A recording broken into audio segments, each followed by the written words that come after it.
เป็นล้านเป็นหมื่นท่านมันก็บ่มีความสุขนะญาติโยมนะนี่แต่ถ้ามันมีความสุขแล้วเนี่ยต่อให้บ่มีเงินมันก็มีความสุขเพราะอย่างญาติโยมพอใจยินดีในสิ่งที่ตนมีนะพอใจในสิ่งที่ตัวเองได้พอเพียงแค่นั้นถ้ามีความสุขแล้วเนี่ยบอกว่าจะทำภารกิจการงานอย่างใดก็ยากที่จะประสบความสำเร็จฉะนั้นก็เลยเป็นหน้าที่ของเฮาที่เฮาจะต้องเสาะแสวงหาความสุขที่แท้จริงให้กับตัวเก่าว่าถึงวันนี้ความสุขที่เฮาว่านั้นคืออะไรอย่างความสุขจากการเที่ยวเตร่การกินเหล้าเมายาความสุขจากความสนุกสนานความสุขเหล่านั้นมันก็บ่จีรังยั่งยืนเนี่ยความสุขอย่างที่จีรังยั่งยืนนั่นคือนัตถิสันติปรมังสุขังความสุขอื่นยิ่งกว่าความสงบมีแต่ก่อนเขาจะไปถึงจุดนั้นเนี่ยเหมือนละอ่อนน่ะก่อนจะไปรับปริญญาก็ต้องเรียนตั้งแต่อนุบาลก่อนน่ะฝึกกอไก่ขอไข่สระอิสระอาไม่ใช่ว่า3 4จะไปรับปริญญาได้เลยอันนี้ก็เหมือนเดียวกันก่อนที่เขาจะไปถึงสุขดัดนั้นสุขที่หลุดพ้นเขาก็จะต้องมาชำระให้สะอาดเสียก่อนให้ผ่องใสให้จิตใจดีจิตเมื่อผ่องใสก็นำความสุขมาให้จิตดังทันดังสุขาวะหังจิตที่ฝึกดีแล้วก็ย่อมนำความสุขมาให้แต่ก่อนจะถึงจุดนั้นได้เนี่ยเขาต้องฝึกฝนถ้าเขาบ่ฝึกฝนถ้าเขาบ่อบรมเขาบ่มันฝึกฝนเขาก็ยากที่จะไปถึงจุดนั้นได้ฝึกได้จะได้ญาติโยมก็เอาทานศีลภาวนานี่เพิ่นถึงแปลงแบบไว้ให้แล้วบ่ใช่เพียงแต่ว่าทานอย่างเดียวเราต้องเลื่อนระดับขึ้นมามีศีลแล้วก็มีภาวนาบางทีเขาบุกเรื่องทานอย่างเดียวเขาพร่องเรื่องศีลภาวนาเนี่ยมันเท่า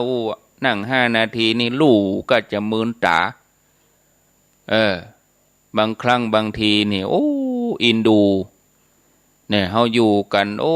เฮาอุตส่าห์ตั้งใจมาเป็นเดือนเปิ้นเฮาทำจิตสงบสกรรมขวัดเข็ดอันยังพี่เบายังบ่ตอมใจดีๆนะความสำเร็จในชีวิตนี่มันบ่ได้เกิดจากการอ้อนวอนนะบ่ได้เกิดจากการนั่งสวดอ้อนวอนแต่มันต้องมีเหตุมีปัจจัยประกอบนั่นคือการสั่งสมบุญเมื่อสั่งสมบุญแล้วก็จะนำความสุขมาให้ตั้งใจนะอันนี้เป็นการวางผังความสำเร็จให้กับชีวิตเฮาญาติโยมท่านทั้งหลายต้องมั่นที่จะทำเจ้านี้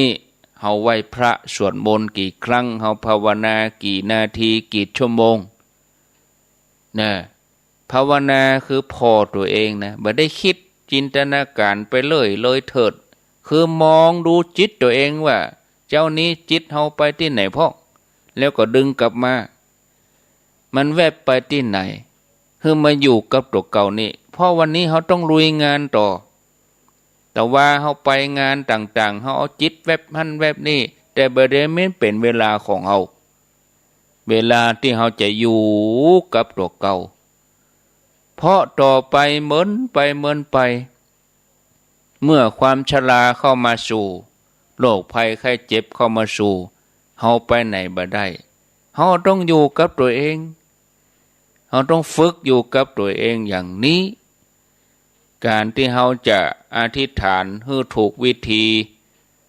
บ่ใช่ไปอธิษฐานกับดอยกับบ่หินกับต้นไม้อันนั้นมาอธิษฐานผิดนะญาติโยมสิ่งศักดิ์สิทธิ์ต่างๆการทำอย่างเนี้ยเนี่ยบ่ได้เกิดผลอย่างดีกับเฮานะ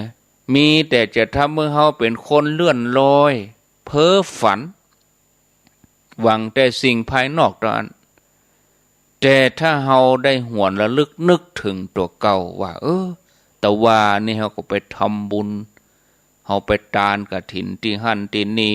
ตลอดระยะเวลา1 เดือน หลังจากออกพรรษามาจะจบวันพุกเนี่ยเฮาไปกฐินกิตตี้เฮาระลึกนึกตัวนี้ โดยเอาตัวเองเนี่ยมาเป็นเกณฑ์แล้วก็ทำความจุ่มใจให้เกิดขึ้นเนี่ยขอบคุณจิตใจเฮาลูกที่น้อมนำใจเฮามาตรงนี้อันเนี้ยจะเกิดความบริสุทธิ์เกิดขึ้นในใจเมื่อเกิดความบริสุทธิ์เกิดขึ้นในใจแล้วก็ปีติจะเกิดแล้วกำนี้เมื่อปีติเกิดแล้วญาติโยมอนุภาพแห่งการเข้าถึงพระรัตนตรัยอนุภาพแห่งกุลพระแก้วเจ้าทั้ง3 ประการที่เฮานึกถึงที่เฮาตั้งใจปรารถนาแล้วสิ่งดีงามก็จะเข้ามาในที่สุดเฮาก็สมปรารถนาสามารถพ้นอุปสรรคปัญหากุอย่างได้ดังพระพุทธเจ้าตอนที่เปิ้นเป็นสุเมธดาบทหรือว่าสุเมธดาบทเมื่อเปิ้นได้รับพุทธบัญญัติจากสมเด็จพระพุทธเจ้าที่ปังกรพุทธเจ้าเปิ้นก็นึกอธิษฐานปรมีทันทีว่าภูเขาหินศิลาตั้งมั่นบ่หวั่นไหวบ่สะเทือนด้วยแรงลมฉันใดย่อมตั้งมั่นอยู่ที่เดิมตัวเฮาต้องบ่หวั่นไหวแล้วก็ตั้งใจทำความดีทำกุศลทุกกาละทุกเมื่อการอธิษฐานอย่างนี้เป็นการตั้งความปรารถนาที่เกิดจากฉันทะคือความพอใจที่อยากจะทำนั้นต้องเป็นสิ่งดีนะไม่ใช่พอใจไม่ในสิ่งที่บดีนะโดยจิตที่บริสุทธิ์โดยการอ้างถึงความดีที่ทำมาทบทวนบุญตัวเองสิ่งที่เฮาทำมาเป็นจะได้เปิ้นถึงทบทวนถ้าเป็นนักเรียนเปิ้นก็ห้องทบทวนบทเรียนครูเปิ้นก็ว่าแต่ว่านี่เฮาเรียนถึงไหนแล้วนักเรียนวันนี้เฮาจะไม่เรียนต่ออันนี้ก็เหมือนเดียวกันเพื่อเป็นการทบทวนความจำเมื่อเฮาทบทวนได้แล้วเฮาก็นึกภาพตัวนี้ก็จะเป็นเหตุหนุนทำให้เฮาเนี่ยเกิดปีติสุขเนี่ยศรัทธาญาติโยมเป็นการอ้างตัวเองเพ่ลูกอ้างเอาบุญกับตัวเองเพ่ว่าเฮาไปทำอันอย่างพ้องเอาบ่ได้ไปอ้อนวอนกับสิ่งภายนอกเลยเนี่ยญาติโยมทั้งหลายการอ้อนวอนคือการอยากได้โดยที่มันมีเหตุผลเหมือนเราอ้อนให้เอาเดือนให้เอาตะวันจะไปได้จะได้เนี่ยบ่ได้ประกอบความเพียรเลยเนี่ยโดยเฉพาะอย่างยิ่งถ้าว่าการอ้อนวอนประกอบด้วยความอยากที่มันมีนักเนี่ยมันก็จะกลายเป็นความโลภและมีกิเลสเข้ามาผสมเมื่อมีกิเลสเข้ามาผสมตัณหามันได้ช่องมันแทรกเข้ามามันหนุนเข้ามาคนเฮาก็บ่ใจจะมีจิตที่เป็นอย่างเดียวกันเนาะบางคนก็ลืมคุณงามความดีไปเหี่ยหมดล่ะเนี่ยญาติโยมเนี่ยฉะนั้นให้มั่นใจในคุณงามความดีที่ตัวเองทำแต่ถ้าตัวเองบ่ได้ทำจะเอาที่ไหนมันนึกมันก็นึกบ่ออกเนาะญาติโยมเนี่ยทุกอย่างเนี่ยมันมีเหตุมีปัจจัยของมันบุญความดีที่เฮาทำมาเนี่ยจะสามารถน่วงใจของเฮาเป็นธรรมาวุธเนี่ยที่จะสู้กับกิเลสบ่ได้สู้กับคนอื่นสู้กับตัวเองนี่นะว่าเวลานี้นาทีนี้ชั่วโมงนี้จิตเฮาแวบไปที่ไหนพ้องดึงกลับมาเหมือนอย่างสมัยหนึ่งเนี่ยคนจำนวนนักนี่ต่างก่อก้าขายต่างทะเลครั้งหนึ่งขณะที่เรือออกจากฝั่งไปที่กลางทะเล7 วันเกิดพายุใหญ่ซัดคลื่นเข้าหา เหือทำให้เหืออับปางเหือล่มคนที่โดยสารในเหือก็ต่างป้ากันห้องกลัวตายอ้อนวอนบางข้องก็นึกถึงเทวบุตรเทวดาห้องอ้อนวอนช่วยกรรมคุณพ่อคุณแม่คุณพระคุณเจ้าเทวบุตรเทวดาห้องคร่ำครวญอ้อนวอนต่างๆนานาตามความเชื่อของตนเพราะอย่างใกล้จะตาย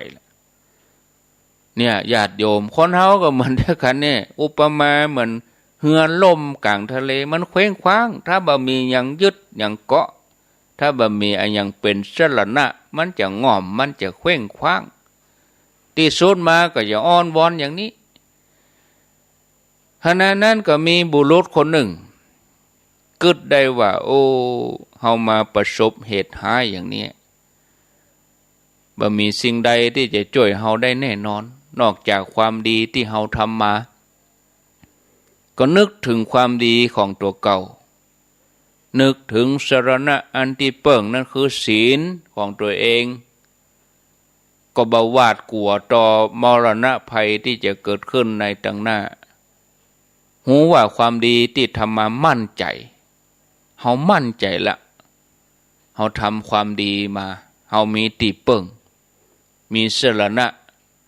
ความดีที่เฮาทำมาแล้วที่เฮามีติเปิ่งเนี่ยจะพาเฮาไปสู่สุคตินี่คนทั้งหลายหันใส่ป้อใจคนนั้นคนอื่นเดือดกันยักโหเอาคนนี้อย่ามานิ่งบ่กลัวตายกะป้อใจคนนี้ก็ตอบว่าโอ้ท่านทั้งหลายเฮาบ่กลัวภัยนี้เพราะในวันที่เฮาขึ้นเหือเนี่ยเฮาได้ทำความดีเฮาได้ทำบุญเฮามีติเปิ่งเฮาได้สมาทานศีลเฮาเล่มกลัวคนทั้งหลายก็ถามว่าโหแล้วสรณะแล้วศีลสมควรแก่หมู่ข้าก็ป้อใจคนนี้ก็ตอบว่าสมควรกับทุกคนเนี่ยเหมาะสมสำหรับทุกคนเนี่ยคนทั้งหลายก็เลยข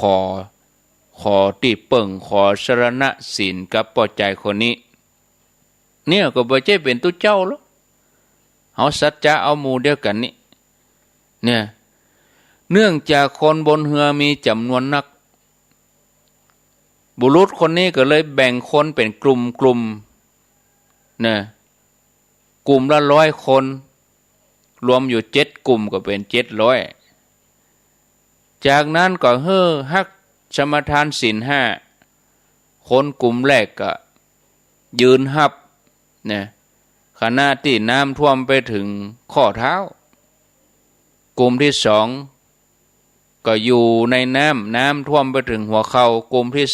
3ยืนอยู่ในน้ำท่วมไปถึงเอวกลุ่มที่4ยืนอยู่ในน้ำท่วมมาถึงสะดือกลุ่มที่5ยืนอยู่ในน้ำก็ท่วมมาถึงอกไล่ระดับกันกลุ่มที่6ก็มาถึงคอกลุ่มที่7นี่แมะหูดังบ่ละปิดปากไปแล้วน้ำไหลเข้ามาแล้วเนี่ยป้อใจคนนี้ก็กูคนอ่ะเอานี่ศีล5ประกาศว่าโอ้สิ่งอื่นที่จะเป็นที่เปิ่งของหมู่เฮาบ่มีขอหมู่เฮาจงเอาศีลเนี่ยเป็นที่เปิ่งเสร็จแล้วหมู่นั้นก็ตายตายกันตามเวลาน่ะญาติโยมนะก็น้ำมันไหลเข้านะจะไปหนีไปไหนได้เฮาทั้งหลายก็เหมือนกันวัฏสงสารนี่มันปัญญามัจจุราชนี่มันไม่ใช่เลือกดอกแล้วแต่ว่าไผจะเวยไผจะจ้ากว่ากันต่ออันเนี่ยญาติโยมนี่เหมือนเดียวกันเนี่ยแต่เมื่อก็ไปหมดบะข้างบะเหลือหมดลึงเสี่ยงกันเป็นจุบมันเกิดพอใบบ่กอกหล่นมันเสี่ยงเป็นจุบไปจุบหมดต้นเลยเดี๋ยวก็อันใหม่ปรุงมาแถมเนี่ยเมื่อคนหมู่นั้นละโลกไปก็ไปเกิดบนสวรรค์จันทวดึงส์เพราะอาศัยศีล ที่ตัวเองตั้งใจฮับไว้ก่อนตายโอ้ญาติโยมนี่โห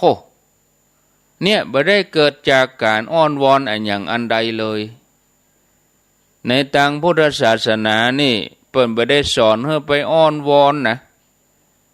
แต่เปิ้นสอนให้เปิ้งตัวเองอัตตาหิอัตโนนาโถคำว่าอัตตาหิอัตโนนาโถนี่บ่ใช่ว่าโอ้ถึงวันนี้กูตึ้มเปิ้งไผอย่ามาใจนะตีความหมายผิดนะ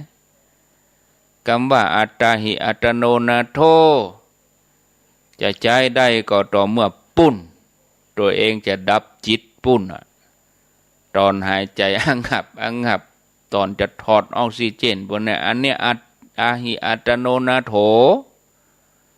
ก่อนที่จะไปถึงจุดนั้นได้ก็ต้องสะสมก่อนเนี่ยนึกถึงคุณงามความดี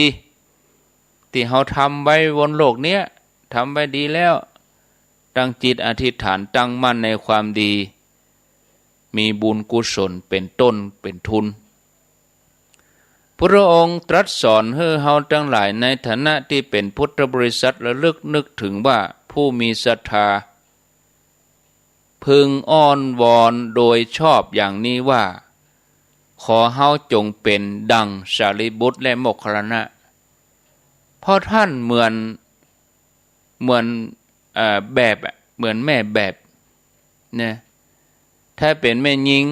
ก็ให้เป็นแม่หญิงผู้มีศรัทธาดังนางเขมาภิกษุณีกับนางอุบลวรรณาเถรีถ้าว่าเป็นฝ่ายอุบาสกก็ให้เป็นดังจิตตคฤหบดีถ้าเป็นฝ่ายอุบาสิกาก็ให้เป็นดังอุบาสิกาคุชุตลาวันหน้าจะเอาเรื่องราวของท่านเหล่านี้มาเล่าให้ฟังเพื่อเป็นกำลังใจให้ญาติโยมเฮาทั้งหลายเนี่ยเกิดมาเพื่อสร้างกุศลต่อนะสร้างความดีต่อนะถึงวันนี้เฮากินของเก่าเฮาเสี่ยงไปถ้าบ่ได้เพิ่มเติมเนี่ยมันก็เสี่ยงไปญาติโยมถึงเวลายามที่เฮาประสบทุกข์ภัยในชีวิตก็ให้เฮานึกถึงความดีที่เฮาทำไว้ดีแล้วทุกครั้งที่มีโอกาสทำความดีก็ให้อธิษฐานกำกับอธิษฐานปารมีบ่ใจอ้อนวอนนะเปิ้นให้อธิษฐานอันเปิ้นจะไปมีว่าปารมี10ตัดอธิษฐานเป็นหนึ่งในปารมี10ตัดนี้พอตลอดเวลาที่ผ่านมา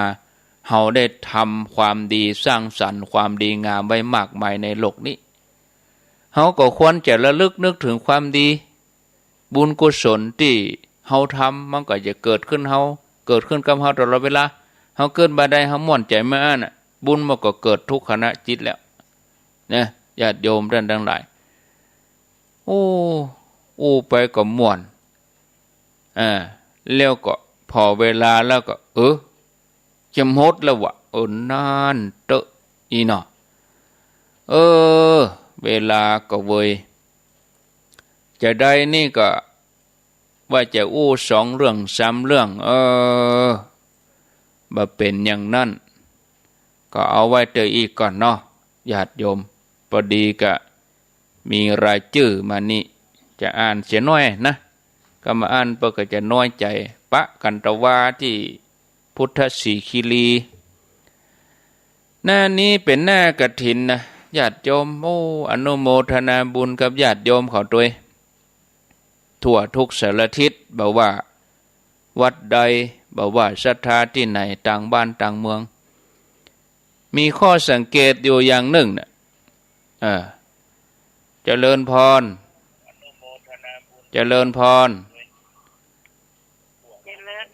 จะไปฟังโทอย่างเตื้อแม่เอ้ยจะไปฟังโทเตื้อกะฟังจบก่อนกะบ่เข้าใจนี่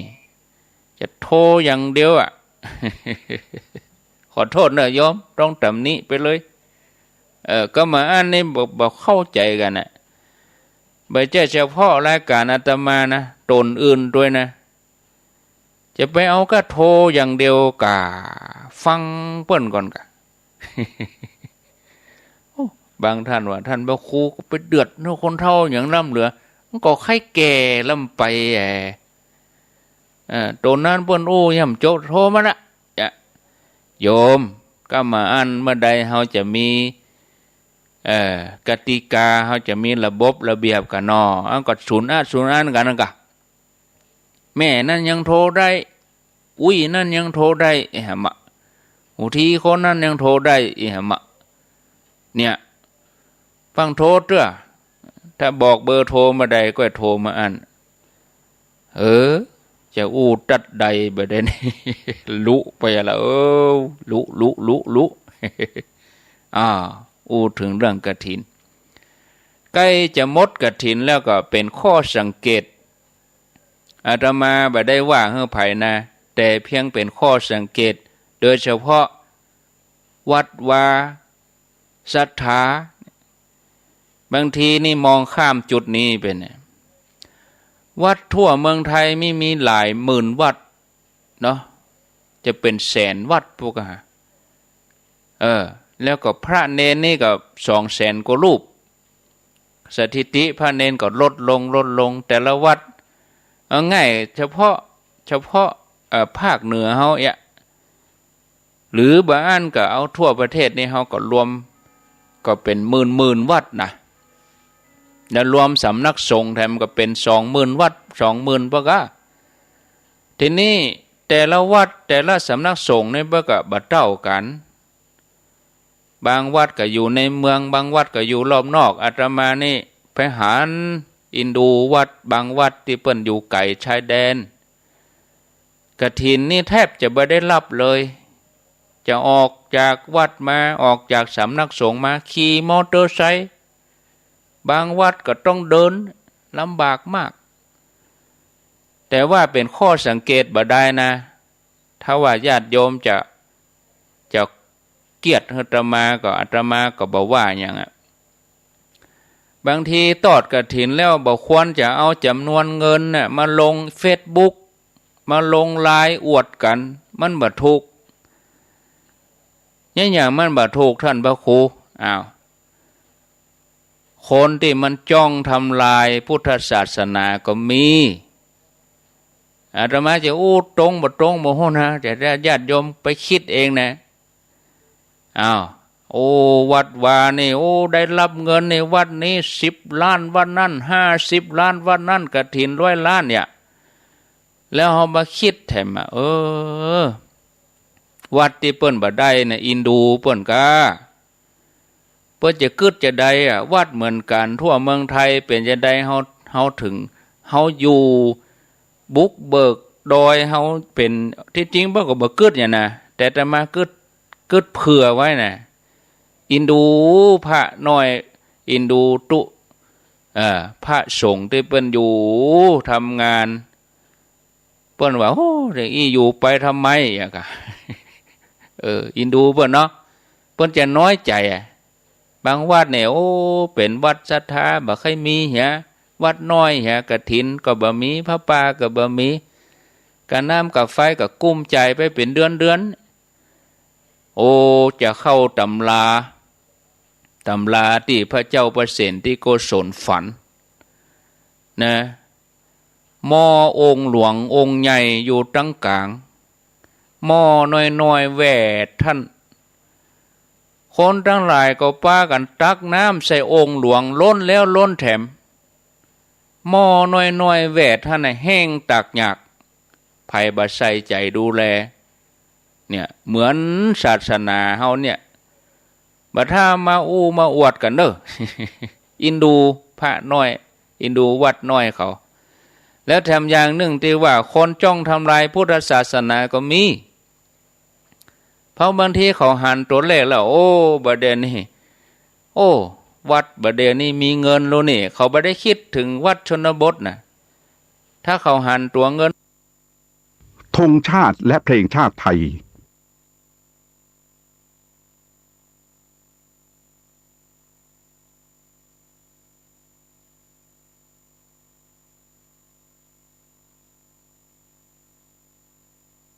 ภูมิใจเปาะอันนี้มาจะคิดแต ตกต่างจากคนอื่นน้อย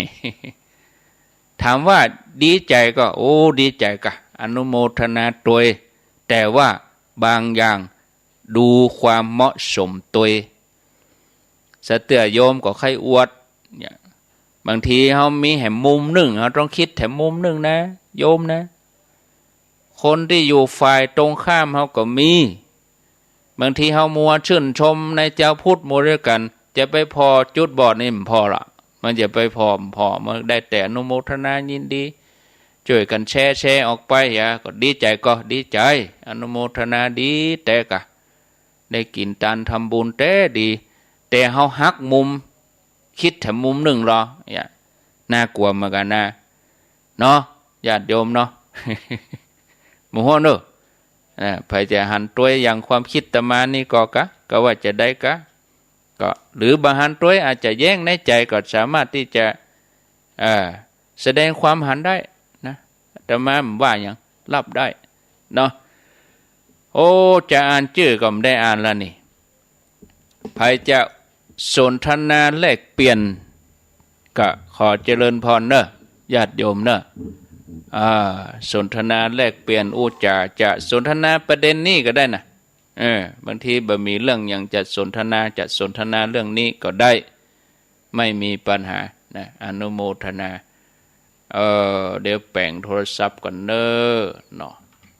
นี่บอกเบอร์โทรแล้ว0998366322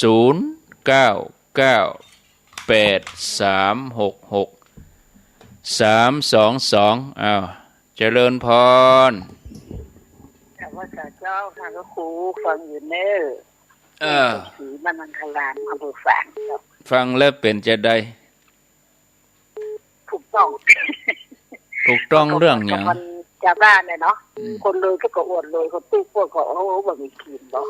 แปลว่าตุกจะไปหนีมีจะไปอวด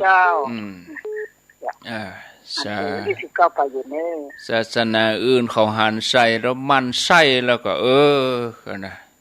จะลำบากเนาะไปเขาอยู่ที่แจ้งอย่าได้เขาซุ่มเก็บข้อมูลติ๊กๆบ่ได้นะญาติโยมเจริญพรนมัสการค่ะพระครูอยู่ดอยน้อยพัฒนาหนองนาทรายค่ะว่าจะได้ก็จริงเหมือนท่านพระครูว่านั่นแหละจ้ะไม่สมควรเนี่ยรวมยกอันนั้นให้ดูนิดนึงเนาะ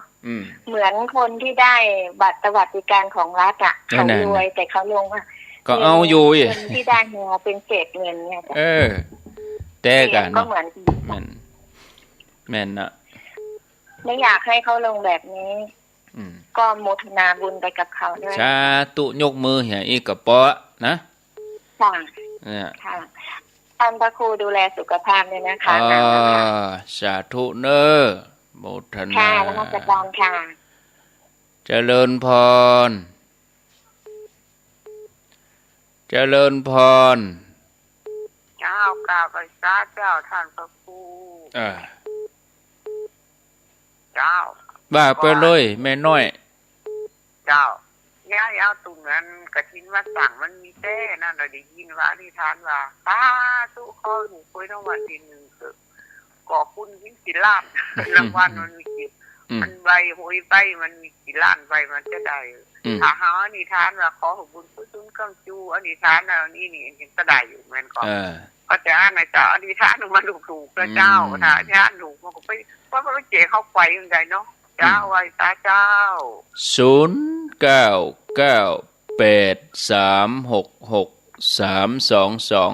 เจริญพรไปตาเจ้าว่าจะได้ยังก็คือวัดแต่นะวัดแต่ยังได้หรอหมอจิตตัวนี้กับมีหมอนี้กับวัดมีอินโดอะไรกันนะเนี่ยโอ้อินโดวัดบ้านนอกบ้านนาวัดชนบทเพื่อจะน้อยใจเปิ้นน้อยใจแล้วมีไผดูแลนั่งให้ป้ากันซิกหมดใหญ่ๆอยู่ไปก็ไล่บ่อยศาสนาเดียวกันมาดูแลกันอย่า ยินดีเนอะ0998366322เจริญพรนมัสการเจ้าท่านอันนี้ไม่ได้แลหนองแปกกระปีเชียงใหม่เนอะว่าจะได้ขอบพระคุณนักๆเนอะที่สอนกติกาให้คนชาวบ้านนะเจ้านั่นค่ะดีมากเลยก็แสลนออกเตี้ยบ่ได้คือแม่จะเนื้อของกรรมดีเห็นไหมเจ้าถูกต้องเลยท่านเนอะโอทนาเจ้าบางทีลัทธิอื่นคนที่เขากึดแบบเหมือนเฮาก็มี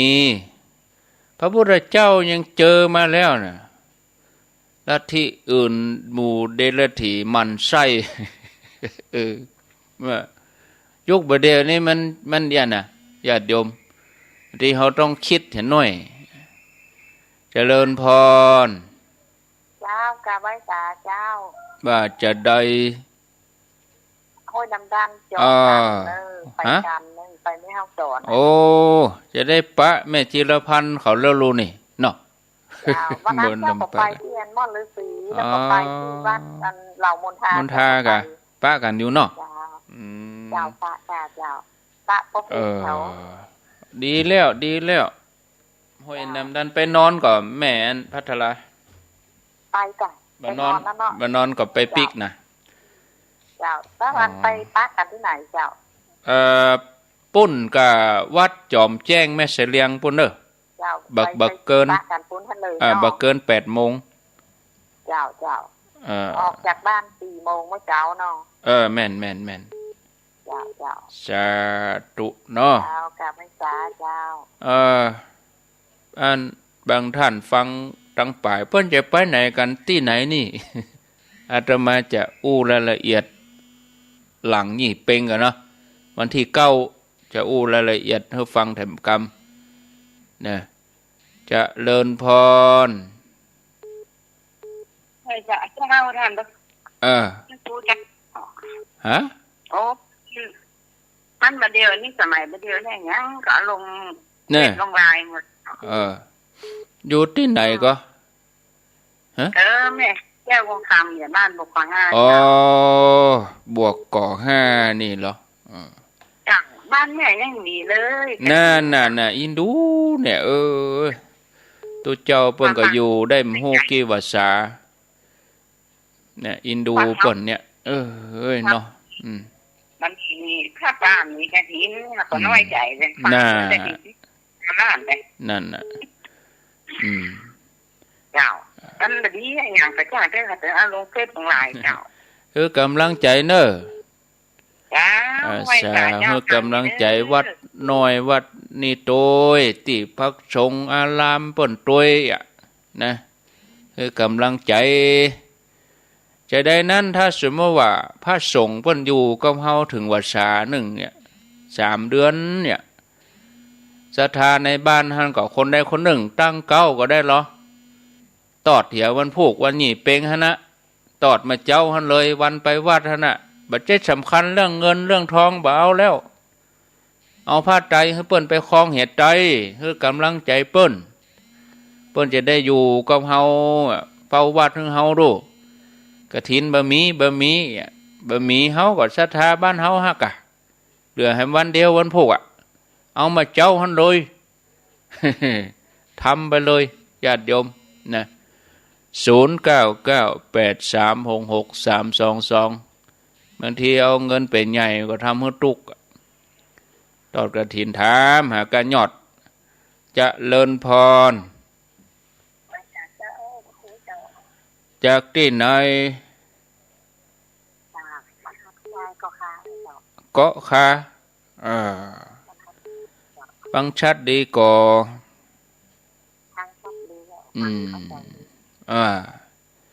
ยินดีเนอะฮะ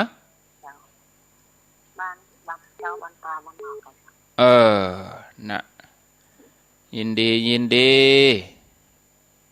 อนุโมทนาเอาปอก่อนบ่อาตมาปอก่อนบ่รายการต่อไปเปิ้นมารอท่าได้แฮมสักสายก็ได้กะ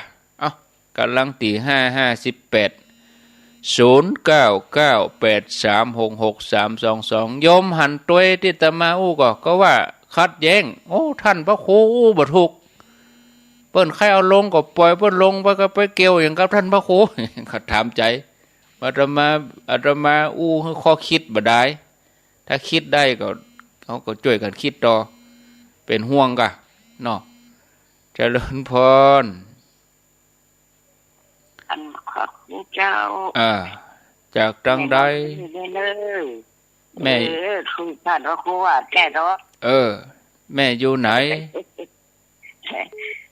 แม่อยู่เสริมงามมื้อน่ะเสริมงามเดี๋ยวแม่ก็ฟังอยู่เนี่ยถูกท่านพระครูแก่ว่าแก่เนาะ